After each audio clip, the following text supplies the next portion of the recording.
तीनों अनाथ हैं, चूज कर ले तुझे किसके साथ शादी करनी है। पर मम्मी, मैं अनाथ से शादी क्यों करूंगी? क्यों बेटा, क्या कमी है इनमें? तीनों पढ़े लिखे वेल सेटल्ड हैं। बेटा आप एक एक करके अपने बारे में बताइए। मेरा नाम करण है और मैं एक डॉक्टर हूँ। अगर आप मुझसे शादी करोगे तो मैं आपको ज़िंदगी में किसी चीज़ की कमी नहीं रहने दूँगा। हाय, मैं रोहन हूँ, मैं एक इंजीनियर हूँ। मैं भी आपको बहुत खुश रखूँगा। हाय, आई एम हर्ष। मेरा खुद का होटल है और अगर तुम मुझे चूज़ करोगी तो मैं तुम्हें पूरी दुनिया घुमाऊंगा। मुझे तो तीनों लड़के ही बहुत पसंद हैं। अब तू देख तुझे किससे शादी करनी है। मम्मी, होंगे ये इंजीनियर डॉक्टर, लेकिन इन सबका कोई परिवार नहीं है, सबके सब अनाथ हैं। और आप मेरी शादी एक अनाथ से क्यों करवाना चाहती हैं? क्योंकि बेटा तू ही तो ये चाहती थी। मम्मी, मैं पहले ही क्लियर कर दूं, मुझे वहां शादी करनी ही नहीं है जहां लड़के की फैमिली उसके साथ रहती हो। अगर शादी के बाद मैं अपना घर छोड़ के वहां जाऊंगी ना, तो उसे भी मेरे लिए ना अपना घर छोड़ के अपने पेरेंट्स को छोड़ के आना पड़ेगा। और मैं अपनी फ्रीडम के साथ कॉम्प्रोमाइज नहीं कर सकती। मैं लड़के के साथ रहना चाहती हूँ, उसकी फैमिली के साथ नहीं। पर बेटा परिवार तो जरूरी होता है। होता होगा मम्मी, लेकिन मुझे नहीं चाहिए। मुझसे ना ये सास बहू वाला ड्रामा नहीं झेला जाएगा। I want my peace and freedom. अरे मैं अपने पति को संभाल सकती हूँ, लेकिन उसके परिवार को नहीं। बेटा शादी से पहले ना हर लड़की में ये घबराहट होती है कि वो नए घर में जाके एडजस्ट कैसे करेगी। लेकिन बेटा ऐसे परिवार से अलग रहना ये भी तो सही नहीं है। कल को तुम्हें कोई इमरजेंसी पड़ जाए, तुम्हारा ध्यान रखने के लिए कोई तो बड़ा होना चाहिए। मम्मी, परिवार के साथ रह के ना मेरी फ्रीडम मुझसे छिन जाएगी।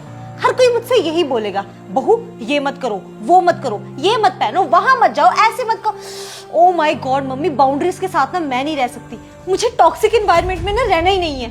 मम्मी, मुझे ना अपनी लाइफ बस अपने पति के साथ जीनी है। ना होगी फैमिली, ना होगी कोई टेंशन। प्लीज अगर कोई ऐसा लड़का मिले ना तो मुझे बताना। देख जैसा लड़का तुझे चाहिए था वैसा ही तो ढूंढ के दिया है मैंने। तू यही चाहती थी ना कि उसकी कोई फैमिली ना हो। देख इनमें से किसी की भी फैमिली नहीं है ना। अब तुझे कोई रोकने टोकने वाला, ये अपने काम पे चले जाएंगे। तू जैसा मर्जी खा, जैसा मर्जी पहन, पूरी लाइफ एंजॉय कर अपनी जैसे मर्जी।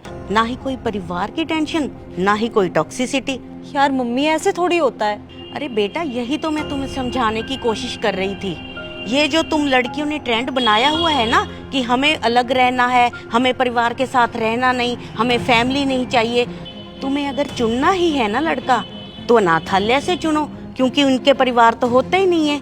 मैं तो सभी लड़की वालों के परिवार वालों से ना यही कहना चाहूंगी कि इधर उधर रिश्ता देखने की बजाय अपनी लड़कियों को यहाँ अनाथालय में लाएं, लड़का पसंद कराएं और शादी कर दें।